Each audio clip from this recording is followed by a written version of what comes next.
என்னை தேடும் இறைவனே, உம்மை நாடி வருகிறேன்.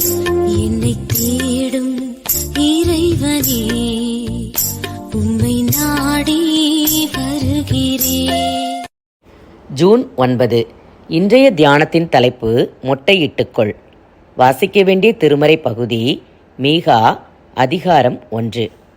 இது எல்லாம் யாக்கோபுடைய மீறுதலின் நிமித்தமும் இஸ்ரவேல் வம்சத்தாருடைய பாவங்களின் நிமித்தமும் சம்பவிக்கும். மீகா 1:5. மொரேசா என்ற ஊரானாகிய மீகா இஸ்ரவேலின் தலைநகராகிய சமாரியாவுக்கும் யூதாவின் தலைநகராகிய எருசலேமுக்கும் எதிராக தீர்க்க தரிசனம் உரைக்கிறார். இந்த 1ஆம் அதிகாரத்தில் அந்நாட்களில் அவ்வூர்களில் நடந்த பாவங்கள் சொல்லப்பட்டுள்ளன. அப்பாவங்கள் கர்த்தரை எத்தனை வேதனைப்படுத்தியுள்ளன என்றும் சொல்லப்பட்டிருக்கிறது. விக்கிரக ஆராதனை நடந்திருக்கிறது. விக்கிரக ஆராதனையை ஆன்மீக வேசித்தனம் என்று திருமுறை கண்டிக்கிறது. லாகிஷ் என்ற ஊர் குதிரை மற்றும் இரத வியாபாரத்தில் பெயர் பெற்ற இடமாக இருந்திருக்கிறது. இங்கே இஸ்ரவேல் மற்றும் யூதா நாட்டார் எகிப்தியரிடமிருந்து குதிரைகளையும் இரதங்களையும் வாங்கியிருக்கிறார்கள். இரதங்களும் குதிரைகளும் படைபலத்தை அதிகரிப்பவை அல்லவா? அதனால் அவர்கள் யெகோவாவை நம்பி சேராமல் தங்கள் நம்பிக்கையை இரதங்கள் மீதும் குதிரைகள் மீதும் வைத்துவிட்டனர். இந்த பகுதியில் சில புதிய ஊர்களின் பெயர்களை பார்க்கிறோம்.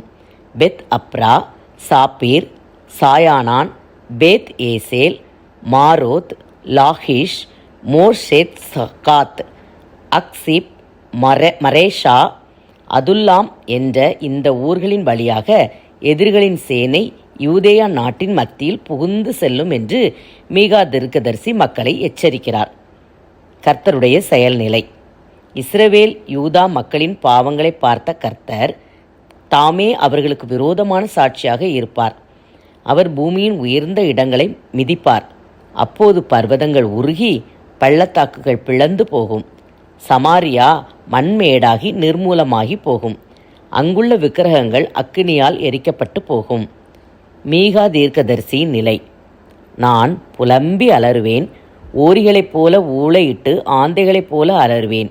இவ்வாறாக மீகா கூறுவது, என் ஜனமாகிய குமாரத்தி பாழாய் போனது நிமித்தம் மனம் கசந்து அழுவேன் என்று ஏசாயா தீர்க்கதரிசி 22:4 கூறுவது போலவும், என் ஜனமாகிய குமாரத்தி கொலையுண்ண கொடுத்தவர்கள் நிமித்தம் நான் இரவும் பகலும் அழுவேன் என்று எரேமியா தீர்க்கதரிசி சொல்லுவது போலவும் 9:1 இருக்கிறதல்லவா?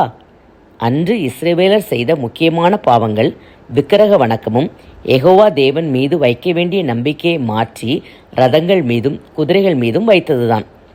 நாம் பொருளாசை என்னும் விக்கிரக வணக்கம் செய்கிறோமா? ஆண்டவர் மீது வைக்க வேண்டிய நம்பிக்கையை நம் தொழில் மீது வைக்கிறோமா?